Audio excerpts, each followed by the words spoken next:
All right, my darlings, let's do part 2. Propaganda campaigns, encouraging women's work, and a little Wonder Woman. All right, let's see what's next.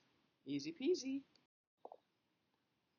The image you saw on the first slide, that's the classic Rosie the Riveter image. It is not the only one from World War II, as we'll see eventually, but it is the most famous one. It is the one that is most often imitated. And so what I did here is collect what I call a whole lot of Rosies. Thank you, AC/DC. All sorts of versions. Princess Leia, Hijab Girl. The mop thing worries me, but it is what it is. College, Michelle, Latina, Lego, a kitty. You get the idea. Whole lot of Rosies. So it's a powerful image. So it's worth talking about the image and the history behind it, and some other stuff. Sure. All right. Before we go on and talk about propaganda campaigns, it's worthwhile spending a few moments defining propaganda, because I think what happens in our world is that propaganda gets a bad name. That is, that's propaganda, by which we mean that's information I don't like, or that is the real truth. I love that stuff, thus it must not be propaganda. Has nothing to do with where you like a thing or don't like a thing. Propaganda is any media campaign, radio, TV, movies, internet, advertisements, the scary stuff on your phone, that seeks to convince people, usually a particular group of people, about a particular idea. So there's lots of propaganda campaigns, some of them good, some of them bad. A campaign to convince women that all women are beautiful regardless of their size and shape. Well, that seems like a pretty good propaganda campaign to me, but it's propaganda. So like I say, propaganda can be positive, like girls are as smart as boys, or girls can do math, or it can be negative, all Muslims are terrorists, or remember in part 1, all Japanese Americans are fundamentally the enemy. Sometimes it's hard to tell regular media or regular news from propaganda. I mean, what is just telling us the truth and what is trying to convince us of something?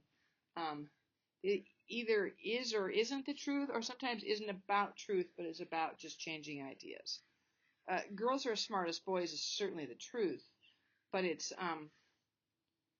sometimes it's not the truth, because sometimes your girls are smarter than boys. Some girls are not smarter than some boys. It's super complicated, and really it's about a big idea that isn't about truth or not truth, but about an attitude about not oppressing women, right? So propaganda can be hard to tell from regular media because it doesn't come with labels that say, warning, propaganda ahead. But I think you can usually recognize when you're being worked to think something, and then you either play along or you don't play along, depending on your personal values, which is cool. Welcome to having a brain. Yay! So the Rosie the Riveter campaign, we go back to the We Can Do It lady with the head rag and the blue shirt, and that's a campaign that is very much designed to get women to not only go out to work at waged work jobs, but to work at the kinds of jobs that women had traditionally not done before. Remember, in the first part of the lecture, we talked about the ways in which the war is this massive thing that requires everyone to go to work. It ends the Great Depression. And when you send a large part of your male population off to fight in one of the two global wars, or the Pacific Theater, you're going to need some of the not men to do the jobs those missing men used to do, or would do if they wanted to change careers. Because really, it's not used to do. You don't have a ton of Americans building World War II aircraft until the war, so it's a new job. What's super interesting about the aircraft thing is it turns out something like, depending on what kind of aircraft you're talking about, between 75 and 90% of all World War II aircraft built by women. That's pretty cool, huh? Anyway, so you got this two-front war. You got a lot of soldiers at those fronts, and you need to convince women to go to work. And you're thinking, well, how hard could that be? But America, we had two things in America. Working class women had always worked, but they'd worked at low wage, low value jobs. And middle class and upper class women had defined themselves in part as middle or upper middle class or elite class because they didn't go to work in waged work. Sorry, my phone was ringing, so I stopped, but I think I was at the end of that slide anyway. Um, Here's the deal. So what you need, what America needs, and say that very early bit of the war, so early 1942, is they need a propaganda campaign that convinces women that waged work is not just for poor women, and that there's something shameful about women engaging in that. Like nice girls don't go to work. I always say waged work because it's super important to differentiate. All women work, not all women get paid. Housework, child rearing, running the vacuum cleaner, folding the laundry, buying the groceries, cooking the food. That's all work. It's just not waged, but it's work. So when I'm talking about work, and here I always say waged work because I think it's important that we differentiate between the two kinds of work that people do, but in particular when we talk about women, I think it's super important because women's unwaged work is so often invisible, and that is uncool. So the notion that somehow that waged work was something shameful and embarrassing that poor women did, but that nice girls, nice women, middle class and upper middle class women didn't do that stuff. So we have there in our two pictures, the picture on the left looks some poor women working some terrible job in a mill, um, all dressed quite poorly, not looking all that happy. The poster to the right, this poster always makes me laugh. I love this poster so much. It's fun to unpack it because what we have is we have a kind of rosy poster, right? It's a poster convincing women to work. Look, we know she's about to go off to some industrial kind of job because she's wearing overalls. Very cute, form-fitting overalls, but overalls. She's got her union button there on her overall bib and a very crisp, clean gingham shirt. She's got her hair tied up in a kerchief because she's going to go off to work.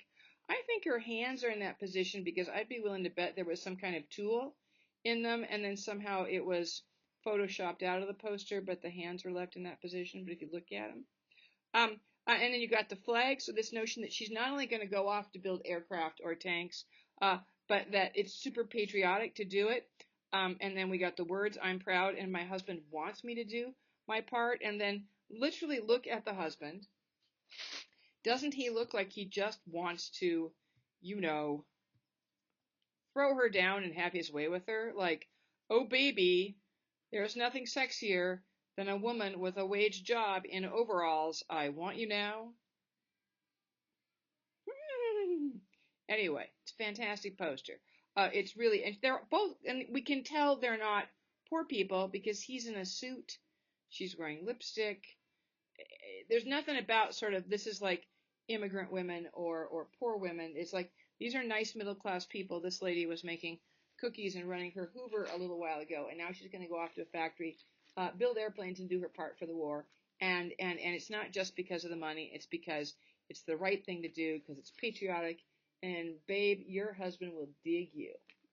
So that's fun. So what you get very quickly in 1942, the first real year of the war for the United States of America, is you a lot of these. There's the posters, but then you can imagine there's all the things that we would have movies that go along with that. You wouldn't have TV shows or social media yet, but movies, radio shows. Radio was the TV of its day. That would all be often be about women going off to do some job that they didn't traditionally do.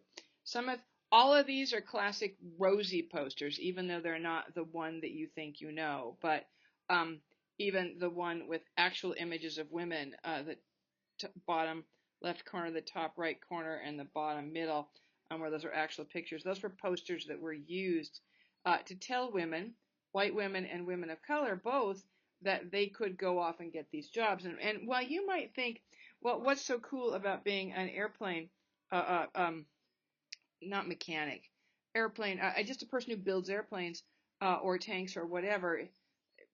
These were jobs. This is a heavy industry, and so these were jobs, the kinds of jobs that men traditionally did. So here's what we can know about that: they were higher wage jobs than pink collar jobs. So higher wage than textile factories, higher wage than secretarial work, higher wage than even teaching. Um, these were jobs, the kind of jobs in America that you used to be able to do and make a nice living at and buy a house and raise a family.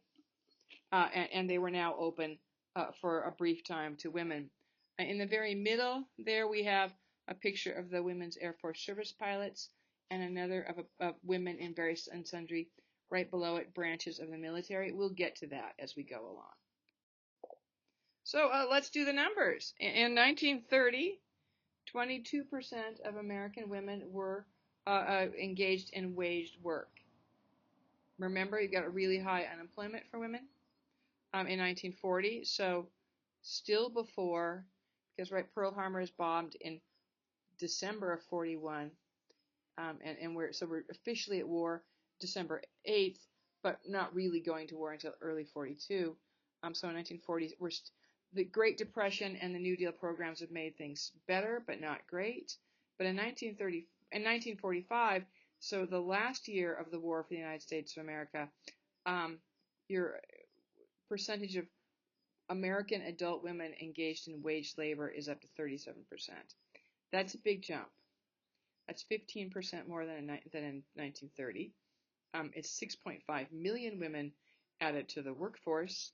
And this is a big statistic, because the notion always was that it was okay to have a job until you got married, unless you were in a poor family, because poor women have always had to work for wages. But the nice middle class women got married and quit their jobs. In the same way that Claire Dernberg couldn't go to college because she got married. So 1 in 4 married women are at waged work, or 25% of married women. That's a significant increase. 350,000 women joined the armed services in women's auxiliary branches. We'll look at that next. And 310,000 women worked in the aircraft industries.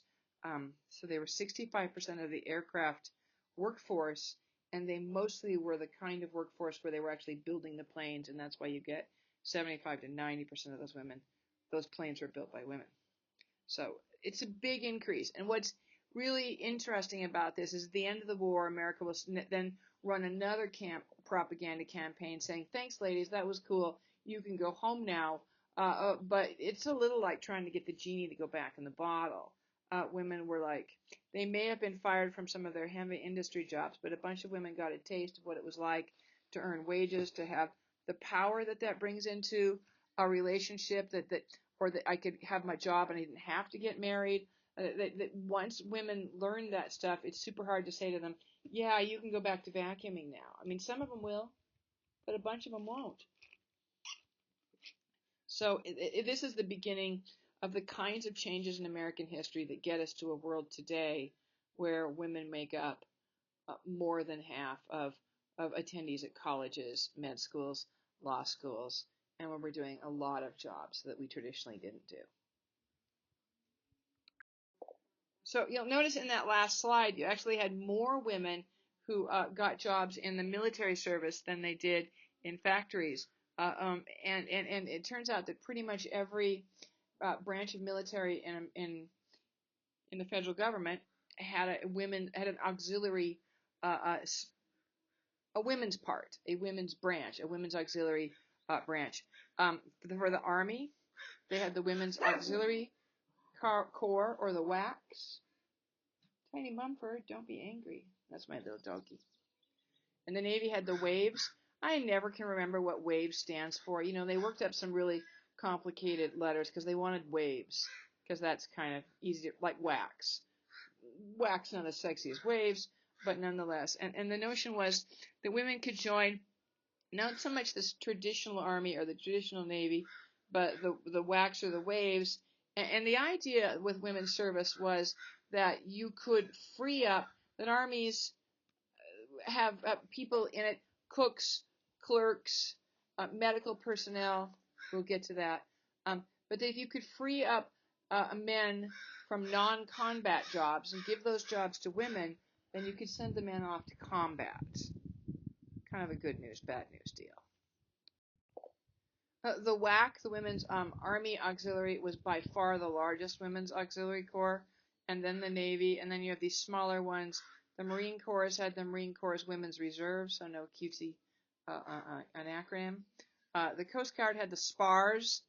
That stands for something too, and I never remember when. Another very small group, and then another very, very small group, the Women's Air Force Service Pilots. The Air Force wasn't its own branch of the military in World War II. It was a part of the Army. But the notion here with the WASP, and in my women's history class, I have them watch a video about the WASP. The idea was, we're building all these planes. Say we're building a bunch of planes in Pomona, and they were. One of the big airplane manufacturers had a factory in Pomona, kind of where the 71 is now. And when you got to get them to the war, so you've got to ferry them, as they were. You've got to fly them. And oftentimes what you do is you'd fly them from the factory to a base where they were training pilots, and then from the base fly them overseas. And the notion was, if you used male pilots for that, then those were male pilots who weren't in combat. So they got a corps of women together, the Women's Air Force Service Pilots, the WASP, and these ladies flew. They ferried the planes from place to place. They never flied in combat on purpose. And what's interesting about that is, if you were a pilot in World War II, you specialized in one kind of plane. You flew Corsairs, or you flew P-38s, or you flew B-22s. What these pilots had to do, these female pilots had to do, is they had to be able to fly them all. Every single kind of plane, because you never knew on any given day what plane you were ferrying to where. So it's pretty interesting. If that's interesting to you, you can YouTube that stuff and find a video, but pretty cool.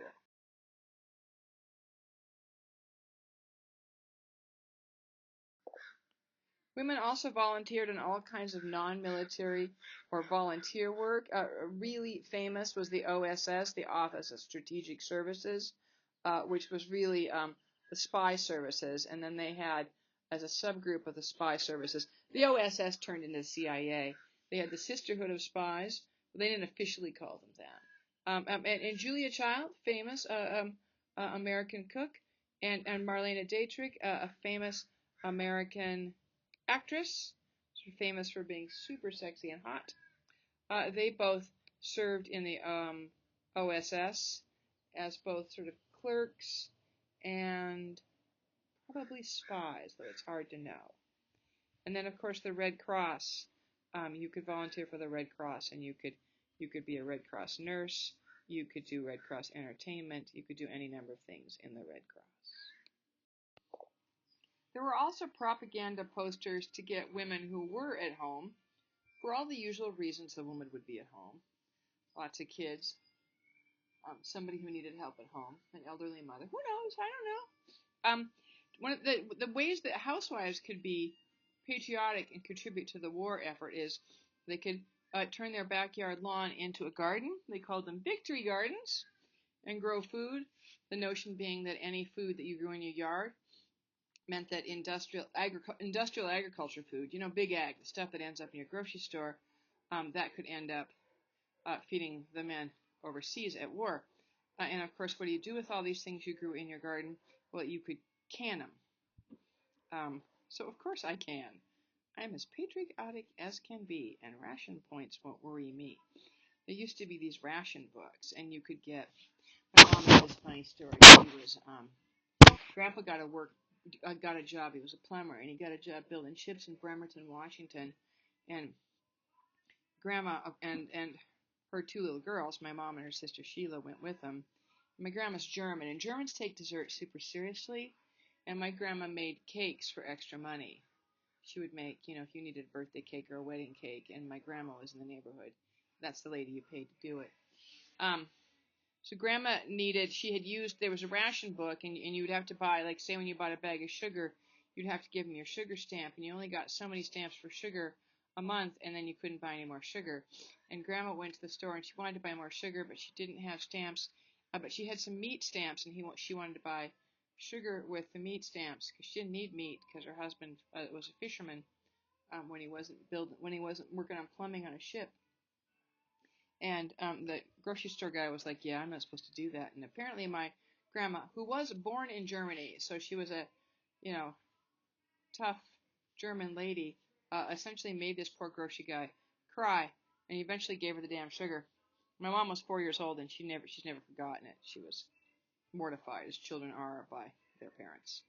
Anyway, that story. Also, a propaganda campaign selling conservation as patriotism. I love the poster there on the left. When you ride alone, you ride with Hitler. Well, apparently I ride with Hitler a lot because I'm mostly in my car alone. But the notion was that you were wasting gas. All of us on the freeway going the same place. We should ride share. So we didn't invent this idea in the 21st century. They were doing it in the 1940s, but the idea was to save the petroleum for the war effort. Don't waste food. Use your leftovers, um, and then save paper and tinfoil and all sorts of things. You've got here paper bags, waste paper. My grandma always saved newspaper, and she always bundled it up with twines. Um, and the same thing with tinfoil. She would reuse it and reuse it, and then she would bundle it all up, and then it went down to the recycling center. And this is a small town in Montana in like the 60s and 70s when I was a kid. So again, stuff we didn't invent. But what's key about these campaigns? These are all propaganda campaigns. Here's a thing you can do that will help the country. So that's kind of interesting. But also, I want you to always remember, when you ride alone, you ride with Hitler. Oh my God, I love that so much. Comic books also got into the mix of things. Comic books were essentially invented. I know a lot of comic book history, which is funny because I don't actually care about comic books that much, except as a artifact of history. But nonetheless, and if you care about comic books, good for you. Just because I don't care about them doesn't mean they don't have value.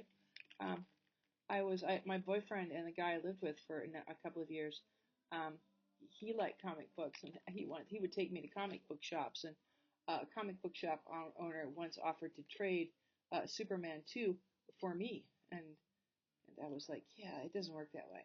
But anyway, comic books were invented during the Great Depression. A guy that eventually became DC Comics, um, he was just putting together cartoon strips from the newspapers and creating these little inexpensive pamphlets people could buy because they didn't have much money. And then he thought, well, what if I just drew my own things? And then the next thing you know, you've got your early superheroes, Green Lantern, Captain America, and of course Superman. Um, and then DC Comics, the war starts in December of 41, and the guy thinks we should have a female superhero, a woman who fights for America, a patriotic female superhero, and he invents Wonder Woman, and the there's Wonder Woman 1 right there, the first comic. It's January of 1942. So 3 weeks after Pearl Harbor, this guy's found somebody to draw him a Wonder Woman and to come up with stories and to get a comic book out. And what's super interesting about Wonder Woman is she was immensely popular. At the time, Superman was the best-selling comic book, and by 1944, Wonder Woman was routinely outselling Superman. Which may not seem like much to you, but it's kind of a big deal then. And she is to this day a rare female superhero. Look at, she's wearing a skirt. They eventually shifted her to bicycle shorts. I think in the next slide we'll see a slightly later one. Well, they'll recognize that the skirt was a bad idea. Nobody ever recognized the bustier was a bad idea. Ladies don't run on bustiers. But anyway, it's fiction. In fiction, boobs stay up all by themselves. Yay! Yeah, this one is January of 43, so this is, see, it's number 13. It's a year later, and now she's wearing kind of like little bike shorts. And I picked this one to put on this slide because it really is, we've got Wonder Woman and some sidekicks here, quite literally, and here I mean literally because it is literally, fighting Hitler, Mussolini, and Emperor Hirohito. So Germany in the middle, that's Hirohito, Japan, and Mussolini over here on the left, that's Italy. She's, I don't know, bowling their heads somehow. I haven't read the comic book, but I do love the cover. I also like that her sidekick was a not slender girl. I love that because I too am a not slender girl, and I like to see us out and about. Anyway, so what you have here is you have an immensely well-selling uh, comic book with a female superhero who's also a patriotic American who's fighting the war effort. So we've got a really, really effective propaganda campaign. That it's not just posters. I mean, clearly I can't show you radio shows and stuff, but you get a sense that during the years of the war, these things imbued the American culture. This sort of notion of encouraging people to do their part, including women, though clearly here white women. There was, of course, it wasn't all good news. It wasn't all like fun propaganda. You know, hey, ladies, go team. But some negative propaganda, some anti-Nazi propaganda. Appears to be some stuff we could use again in America today. But nonetheless, lots of propaganda that essentially said we need to fight this war because the Germans are just bad. So this is a poster that says Nazis burned books, but in America we can still read them. This is America that wasn't all for book banning. Oh, that must have been a magical time, right? But this anti-German propaganda, again, to encourage Americans to fight in the war against the Nazis. It's the flip side of the Wonder Woman kind. I love a world where burning and banning books was considered bad, because we don't live in that America anymore. And now in America, we're all like, that book offends me. That book says stuff I don't like. Let's ban it. Oh my God, conservatives. And if you're a book banning conservative, okay, but not okay. Here's the thing, and I probably shouldn't just leave that, but the very essence, the very key to democracy. There's no point in being patriotic if you're not being patriotic about American democracy. And the key to democracy is a free and open exchange of ideas. You can't have that if you're banning books that bother you. If a book bothers you, don't read it. If it bothers you and you think your children don't read it, maybe just settle down and let them read it anyway and hope that their values are strong enough to survive it. Or maybe reassess. If some people are letting their kids read that book, maybe it's not that bad. But nonetheless, the key to democracy is an open and free exchange of ideas. And book banning is thus anti-democratic, which makes it fascist, which makes it closer to Hitler shit than American shit. You see my point? Yeah. Here's some more anti-German propaganda posters. I think they're all kind of fun. In the middle there, that's the U.S. Department of PsyOps. There's a notion that maybe we could use mentalism powers in the war. I think that's been proven essentially wrong. But I love that this pilot is going to crush the Germans with his mind. And then there's a picture of Hitler's brain. He's insane. And why is he insane? Because he thinks that white people are a superior race. Oh, if only more Americans thought that now. And again, the notion that the Nazis didn't like religion, and that's not strictly true.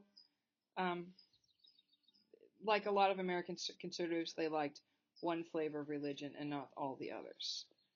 But a sort of a notion that crushing religious freedom is anti-democratic. Yeah, and it is. There was also some anti-Japanese propaganda, and I would say, and it's not just that I've cherry-picked this stuff, but I would say that fundamentally the anti-Japanese propaganda is a lot more racist. It is a lot ickier. I mean, the problem that Americans had with anti-German propaganda is that Germans qualify as white by any standard, even the crazy KKK people who actually kind of prefer Germans. But what you get in the Japanese propaganda here is either openly turning the Japanese into animals, as in this destroy this mad brute, right? It's essentially King Kong, only he's meant to be a stand-in for Asians, that they're animals, that they're not quite humans. I'm not saying I espouse these ideas. Clearly, I do not. And over here on the far right, that's a dude, but he's also bears a striking resemblance to the scary gorilla in the left-hand poster. He's the shadows, the teeth, the claws on his hands. In both of those posters, the one on the far left and the one on the far right, a symbol of evil Asian manhood is, we can tell he's evil because he's menacing white womanhood. What could be worse? Like, if you don't defeat the Japanese, they'll all come here and rape our women, which is problematic on so many levels because it also objectifies women. It turns us into objects that belong to men that need to be protected. And also there's the obvious gruesome racism. And then this poster in the middle, which I think I've been avoiding talking about, because as repugnant as the one on the left and the right are, the one in the middle is super troubling. And I think the point here is, because the first half of the lecture, the first part, we had the Japanese internment, that in a world where you rounded up 127,000 Japanese Americans and put them in camps, the notion that you would wipe out every single Japanese person seemed like an acceptable thing. And it is part of what gets us to dropping atomic bombs on first Hiroshima and then Nagasaki in August of 1945. We are the only nation in world history that's ever dropped atomic bombs on other human beings, and we did it twice, and we did it to Japan. And I think before you get there, you have to have this level of anti-Asian racism. Yeah, that's enough about that, right? It's gruesome and depressing.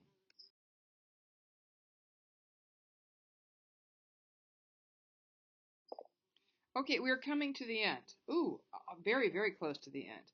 Our larger point is that here, if you're thinking, geez, Peg, is it really the usual World War II lectures are generally all happiness and light? It is. Americans love World War II. My husband loves it, and he's not wrong to love it. He can love whatever he wants. But there's a notion that sort of it's this great heroic war where all of America pulled together and we defeated these common enemies, which were clearly bad, and America won. Yay! And evil was defeated. Yay! And it turns out that while that may be true, it's not entirely true. One, we didn't pull together, and it's not just. I could have done 78 lectures on the ways we didn't pull together. I could have talked about the race riots, and I could have talked about the Zoot Suit riots in Los Angeles. I could have talked about lots of things. That the nation was under an immense amount of pressure from 1942 to 1945, and people under pressure will it'll expose all the cracks in a society. I think rounding up 127,000 people who were Americans and putting them in camps just because they were different, I think that's morally troubling. It's certainly legally troubling. And I think propaganda encouraging women to go out and have is good. I think posters where we compare Asians to animals and suggest we wipe them all out is also troubling. That is, this is not to badmouth American history. I think there are people in America who would say, see, this is Peg. You're exactly what's wrong with America because you took this beautiful thing that we did and you made it ugly and mean, and why would you do that? But I think what I'm trying to suggest here is that there's no such thing as a moment of golden American perfection or golden Swedish perfection or gold, but this isn't Swedish history. That even World War II is not without its dark side, and you don't need the triumphal march of progress in American history. I'm going to assume that you got that in grade school, middle school, and high school. Maybe not high school, because I think high school history is getting better. But you're not going to get it in college, and not just from me, but from pretty much all college professors. Um, it is a way more complicated time. And if for no other reason, we should be morally troubled by dropping 2 atomic bombs on human beings. Because those days, August 6th and August 9th in 1945, when we dropped those bombs on those cities, there were children in those cities. There were babies in that city. There were babies that were born that day in that city. There were people in that city who had nothing to do with that war. That wasn't war.